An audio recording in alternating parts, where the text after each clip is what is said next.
Extensive question usually longer होते हैं। सो अब हमें इसके आंसर्स दिखने हैं विच आर डिस्क्राइब। पहला क्वेश्चन है describe the structure of human respiratory system. Human respiratory system का आपने स्ट्रक्चर बताना है। तो क्या स्ट्रक्चर होगा? कुछ सीरीज ऑफ ऑर्गन्स और टिश्यूज होते हैं जो कि ब्रीदिंग को असिस्ट करते हैं, फैसिलिटेट करते हैं। बिगिन कहाँ होता है? नोज में या नेजल कैविटी में? नेजल कैविटी से where air is filtered, warmed and moisture. ये ह्यूमिडिफाई कह सकते हो। अच्छा, बेसिकली अगर हम डाइजेस्टिव सिस्टम हमने जब पढ़ा था तो हमने ऑलमोस्ट सेम एरिया को ओरल कैविटी के नाम से पढ़ा था। यहाँ पे आप नेजल कैविटी के नाम से पढ़ोगे तो इट्स ऑलमोस्ट द सेम बात, बिकॉज यहाँ पर नोज की बात हो रही है, वहां पर ओरल माउथ की और टीथ एंड टंग की बात हो रही थी। तो उससे नाम डिफरेंट है मगर जगह ऑलमोस्ट कहोगे कि सेम ही है, बिकॉज नेजल कैविटी में भी ये नोज वाला पूरा पार्ट आ जाता है, फेरिंग्स एंड लेरिंग्स वगैरह सब आते हैं। Air then passes through the pharynx and larynx. Pharynx होता है और फिर लैरिंग्स होता है into the trachea. A tube conducts air to the lungs. Trachea divides into two bronchi, each entering a lung inside the each entering a lung. Inside the lungs क्या होता है? Bronchi further divide हो जाते हैं कहाँ? Smaller bronchioles के अंदर। हर bronchi अपने अपने bronchioles में divide हो जाता है। वो bronchioles tiny air sacs में जाती हैं जो कि होते हैं alveoli। यहाँ पर alveoli के आसपास कैपिलरीज सराउंडेड होती हैं और कैपिलरी से गैस एक्सचेंज हो जाती है। कैपिलरीज एल्वियोलाई कार्बन डाइऑक्साइड दे देती हैं, एल्वियोलाई कैपिलरीज को ऑक्सीजन देते हैं। जिस तरह से कैपिलरीज अब हो जाती हैं ऑक्सीजन रिच एंड एल्वियोलाई हो जाता है कार्बन डाइऑक्साइड रिच। फिर कार्बन डाइऑक्साइड वहां से रिमूव कर दी जाती है ब्रीदिंग के प्रोसेस में, एक्सहेलेशन के प्रोसेस में, और ऑक्सीजन रहती है। Diaphragm a dome shape muscle, diaphragm below the lungs plays a vital role in process of inhalation and exhalation by changing the pressure within the chest cavity। क्योंकि diaphragm क्या काम है कि अगर सारे वो पहले फ्लैट हो जाएगा तो प्रेशर लो होगा, प्रेशर कम होगा तो ज़्यादा से ज़्यादा वॉल्यूम मतलब बढ़ सकेगा और मतलब कि ज़्यादा एयर आ जाएगी। फिर जब एक्सहेलेशन हो रही होगी तो प्रेशर बढ़ेगा, वही एयर सारी बाहर निकल जाएगी प्रेशर की वजह से, एंड डायफ्राम जो डोम शेप हो जाएगा, मतलब उसमें वैसी वाली शेप पड़ेगा। और सबसे इम्पोर्टेंट बात, हमने इस चैप्टर की ग्रेन टेस्ट का जो प्रैक्टिस टेस्ट है उसका लिंक हमने डिस्क्रिप्शन में डाल दिया है। आप डिस्क्रिप्शन में जाकर ये ऊपर पहला लिंक है, प्रैक्टिस ग्रेन टेस्ट को यहाँ पे जाएं और सॉल्व करें और प्रैक्टिस करें। यहाँ से आपने अगर प्रैक्टिस कर ली, आपके एग्जाम्स के अंदर एमसीक्यूज के अंदर 100% मार्क्स गारंटेड है। उसके अलावा अगर आपको हमारे फ्री नोट्स चाहिए, lecture, guest papers, model papers चाहिए, तो इस पहली वाली लिंक पे क्लिक करके आप हमारे चैनल को ज्वाइन हो जाएं और दूसरी वाली लिंक को क्लिक करके आप हमारा व्हाट्सएप ग्रुप है इम्पोर्टेंट प्रीमियम, उसको ज्वाइन हो जाएं। ठीक है, अगर आपको ट्यूशंस वगैरह के अंदर एनरोल होना है, कोई डाउट है, तो ये हमारा व्हाट्सएप नंबर, इस पर क्लिक करेंगे आप डायरेक्ट व्हाट्सएप पे चले जाएंगे और तमाम बुक्स के पीडीएफ इस वाले यहाँ पर आखिरी वाले आपके पास गिवन है। आप यहाँ से कोई भी बुक उठा सकते हैं, आपकी जो मर्जी चाहे, सारी की सारी क्लासेस का। इसके साथ साथ आपसे रिक्वेस्ट है, आप चैनल को सब्सक्राइब और वीडियो को लाइक भी करते हैं। नेक्स्ट क्वेश्चन है define breathing, right the mechanisms of breathing. अच्छा, पहले इन्होंने पूछा है डिफाइन, फिर second part of the question is mechanism. तो हम दोनों पार्ट्स को आंसर करेंगे। फर्स्ट पार्ट इज ब्रीदिंग क्या है? ब्रीदिंग क्या है? Is a physical process of inhaling oxygen rich air into the lungs and exhaling carbon dioxide rich air out of the lungs.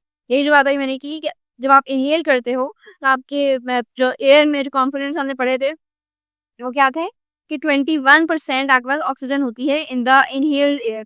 तो और ऑक्सीजन कितनी होती है? It's just 0.04%। लेकिन जो ऑक्सीजन जो एयर बाहर निकलती है, एक्सहेल्ड एयर जो होती है, उसमें 4% कार्बन डाइऑक्साइड आ जाती है, विच मीन्स के वो कार्बन डाइऑक्साइड रिच एयर होती है जो कि आप एक्सहेल आउट करते हैं। It is also called pulmonary ventilation. क्या क्या आता है ये? Pulmonary ventilation. The mechanism of breathing involves two main phases, inspiration and expiration. During inspiration, the diaphragm contracts and moves downward, while the intercostal muscle between the ribs contract to lift the rib cage up and upwards. क्या मतलब हुआ इस बात का कि जब breathing में क्या होता है कि जो इंस्पिरेशन है उसमें क्या होता है, आप इंस्पायर कर यानी आप जब क्या करते हो, जब इनहेल करते हैं तो डायफ्राम क्या होगा, वो कॉन्ट्रैक्ट करेगा, उसमें ज़्यादा जगह बनानी है, ज़्यादा से ज़्यादा एयर को अंदर लेना है, तो फ्लैट हो जाएगा एक डोम शेप की जगह। एक ये डोम शेप होती है जो कि यूजुअल शेप होती है, और फिर वो फ्लैट हो जाता है। और फ्लैट होकर जो यहाँ मतलब कौन से रिब्स जो होती है, रिब्स अपवर्ड मूव करती हैं, अपवर्ड एंड आउटवर्ड, और रिब केज इंटरकॉस्टल मसल्स जो हैं वो भी अप मूव करेंगी, कॉन्ट्रैक्ट होंगी। इस वजह से वॉल्यूम जो है वो बढ़ जाएगा और प्रेशर जो है वो कम हो जाएगा। causing air to rush in. Pressure कम आएगा मतलब ये नहीं है कि एयर अंदर नहीं आ रही, मीन्स की एयर ज़्यादा अंदर आ रही है, वॉल्यूम अंदर ज़्यादा बढ़ रहा है। और बिकॉज अगर किसी भी जगह पे ज़्यादा जगह होगी तो प्रेशर उस जगह कम होगा। कोई पाइप से मैं हमेशा पाइप की एग्जाम्पल देती हूँ, बट अगर आपने कभी पाइप में पानी भर के ना, पानी वाला जो पाइप होता है उससे आप खेला हुआ है, उन्हें उसमें पानी फेंका हो, तो यू सीन के अगर पाइप नॉर्मली होता है तो उसका प्रेशर कम होता है। क्यों? क्योंकि उसमें जगह ज़्यादा होती है, उसके अंदर का पूरा जो मतलब सर्किल होता है उसका, जहाँ से पानी आ रहा होता है, डायमीटर उसका वो बड़ा होता है। लेकिन अगर आप उसमें आगे के एरिया में उसको दबा देंगे या कुछ करेंगे जिसकी वजह से पानी बहुत है फैल के जो निकलता है, जो स्प्रे होता है, बचपन में बच्चे बिजली उसी पे पानी से फेंक के वो करते थे। तो अगर उसको आप आगे से दबाएंगे तो क्या होगा कि उसका डायमीटर कम हो जाएगा, वॉल्यूम कम हो रहा है तो प्रेशर बढ़ रहा है। इमेजिन कि अगर जगह कम है और किसी चीज़ की गुजरने की और उस पूरी चीज़ से गुजरना है वहां से, तो ज़्यादा प्रेशर ज़्यादा होगा, उसका ज़्यादा प्रेशर से निकलेगी चीज और दूर तक जाएगी। तो वैसे ही यहाँ पर हो रहा है कि अभी बिकॉज थोड़ा सा कैविटी का एरिया बढ़ गया है, वॉल्यूम बढ़ गया है, तो प्रेशर कम हो गया और आराम आराम से गैस अंदर आ रही है। लेकिन जैसे आप एक्सहेल करते हो, एक्सहेल आउट कर रहे हैं एयर को, तो वो जगह का वॉल्यूम कम होगा और वॉल्यूम कम होने की वजह से प्रेशर बढ़ेगा, एयर बाहर निकल आएगी। सही है? दिस इज फेडरल बोर्ड के एनुअल एग्जाम्स का डर है, लेकिन ये नहीं पता कि तैयारी कहाँ से करनी है। दूसरी बात ये नहीं पता कि एग्जाम के अंदर सवाल का जवाब लिखना कैसे है, कैसे सेंटेंसेस को फॉर्म करना है, कैसे हमें फुल के फुल मार्क्स मिले। तो भाई घबराना किस बात से, हमारी बैच इसी प्रॉब्लम को तो सॉल्व करने आई है। तो आप भी हमारे बच्चों की तरह 97.8 परसेंटेज ला सकते हो, 98.27 परसेंटेज ला सकते हो, फातिमा की तरह, अगली फातिमा आप बन सकते हो। आप 505 मार्क्स ले सकते हो आउट ऑफ 520। अच्छा जी, कैसे? हम आपको सिखाते हैं कि एग्जाम के अंदर लिखना कैसे होता है, ग्रेड टेस्ट प्रोवाइड करते हैं। देखिए जी, हमारे पास है पाकिस्तान की one of the best faculty. आप कोई भी सब्जेक्ट लेना चाहें, आपका जो दिल करे, आप सारे सब्जेक्ट्स लें, सिर्फ और सिर्फ 3000 रुपये में पूरे साल में। आपको एग्जाम राइटिंग मेथड सेशन दिए जाते हैं कि सवाल का जवाब लिखना कैसे, डिफरेंस वाला अलग क्वेश्चन, डेफिनेशन अलग, एग्जाम्पल वाला अलग, मैथ के सवालों का जवाब अलग होता है। आपको टॉपर बच्चों के नोट्स दिए जाते हैं, आपको फुल बुक के notes, question answers, live classes के अंदर कॉन्सेप्ट पढ़ाया जाता है आपको, और उनकी रिकॉर्डिंग्स भी दी जाती हैं। भैया और क्या चाहिए? अच्छा, और मजे की बात, ग्रैंड टेस्ट से हमारा समझो पेपर लगता है। ये हमारा है केमिस्ट्री का ग्रैंड टेस्ट, इसका सवाल नंबर तुम नोट करो ये। तो भैया इस ग्रैंड टेस्ट में से आपके 3 सवाल लगे हैं क्लास 9 के केमिस्ट्री के पेपर में, इस साल जो नए सिलेबस से हुआ था 2025 के अंदर ग्रेड 9 का। तो इतने इंपॉर्टेंट हमारे ग्रैंड टेस्ट होते हैं, सारे आपको दिए जाते हैं। तो भैया देर किस बात की, इस नंबर पे कांटेक्ट करें और अभी रजिस्टर करवाएं। During expiration, the diaphragm and internal muscles relax, in decreasing the volume of the thoracic cavity and increasing the pressure inside the lungs, pushing air out. सही है, समझ में आ गई बात? This cycle of breathing ensures constant supply of oxygen and removal of carbon dioxide. All right. Now next question is differentiate between composition of inspired and expired air. वही बहुत easy question, easy बात है। हम बताएं कि inspired जो inhaled air होती है वो और अपनी कॉम्पोजिशन में डिफर करते हैं as compare to the expired air. Inhaled air में 21% ऑक्सीजन होती है, 0.04% कार्बन डाइऑक्साइड होती है और 78% नाइट्रोजन होती है। और बाकी थोड़े थोड़े अदर बाकी जो गैसेस हैं जैसे कि कोई हीलियम हो गई और गैसेस हुई, उन सब पे थोड़े थोड़े आयंस होते हैं और वाटर वेपर्स होते हैं। ऑन द कॉन्ट्रास्ट, इसके अलावा जो एक्सपायर्ड एयर है उसमें क्या होता है, उसमें 16% ऑक्सीजन होती है, यानी कि ऑक्सीजन का रेट कम हो जाता है। 4% कार्बन डाइऑक्साइड होती है, कार्बन डाइऑक्साइड की परसेंटेज बढ़ जाती है और 78% नाइट्रोजन होती है, और बिकॉज उसका much higher percentage of water vapours.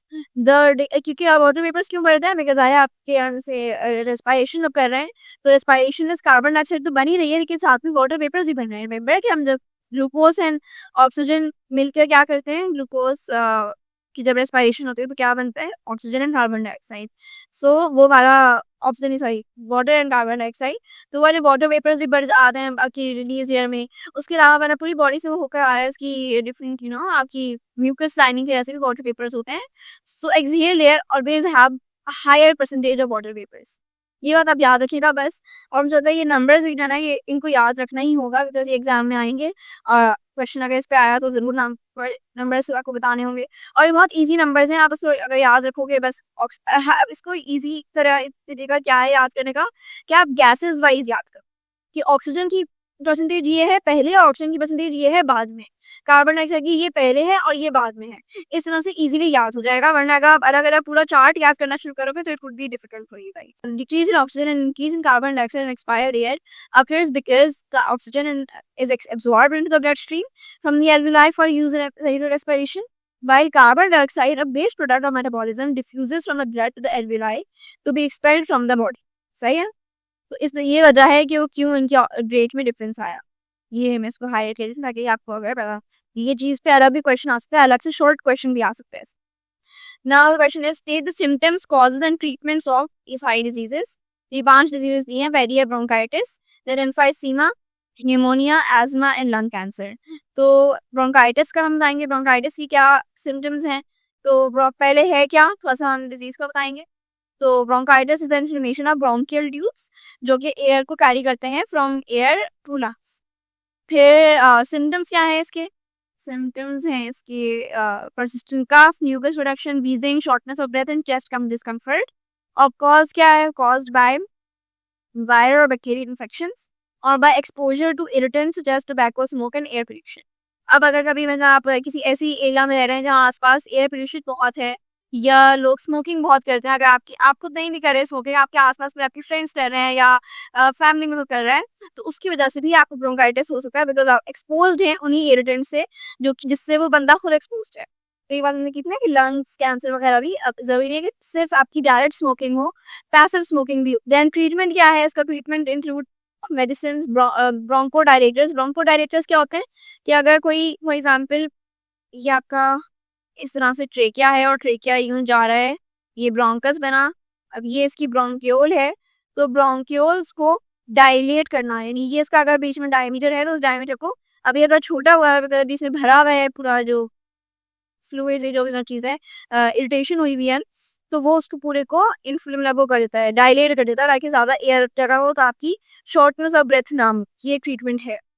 And in bacterial diseases antibiotics, अगर बैक्टीरियल वजह से किसी बैक्टीरिया की वजह से आपको ब्रोंकाइटिस हुआ है तो एंटीबायोटिक्स भी ली जा सकती है।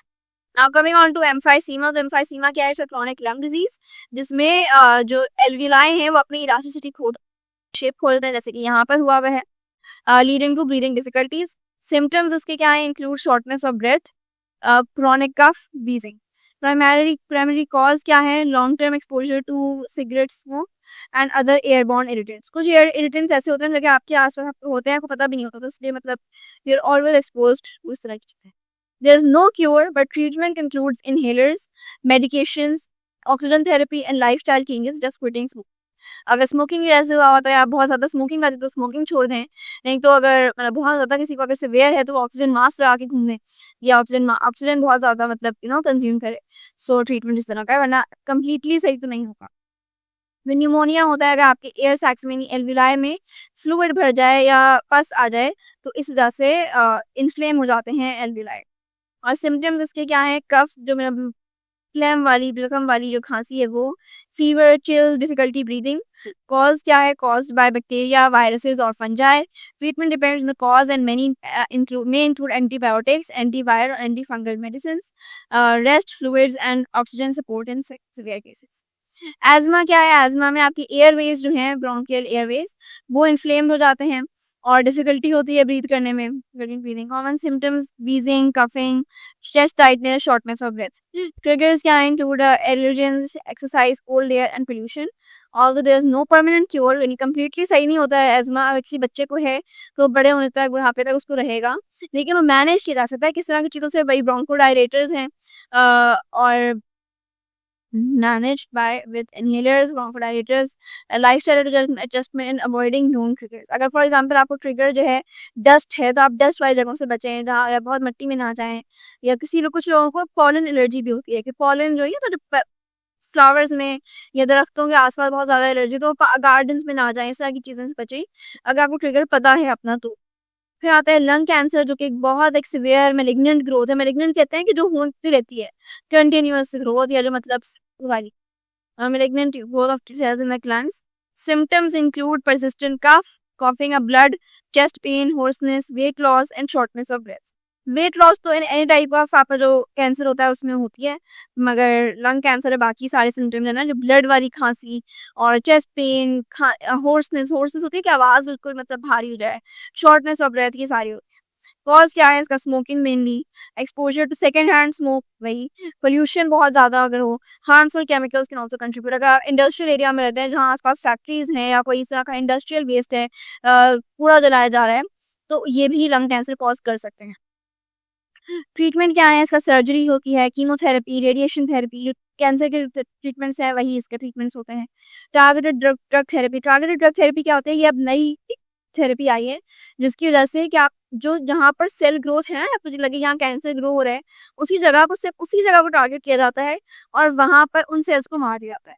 तो इससे क्या होता है, जो ग्रोथ सेल्स बाकी के आपके नहीं अफेक्ट होते, जैसे कीमो में पूरा एरिया इफेक्ट होता है ना, आपके बाकी एरियाज भी रेडिएट होते हैं। इसमें सिर्फ वही एरिया टारगेट होता है जहाँ पर कैंसर मौजूद है। लेकिन again depending on the stage and type of cancer, अगर कैंसर का स्टेज 4 है, स्टेज 3 है, तो नहीं होगा कैंसर क्योर, लेकिन बाकी अगर बिल्कुल फर्स्ट स्टेज में पकड़ लिया है तो सही हो भी सकता है।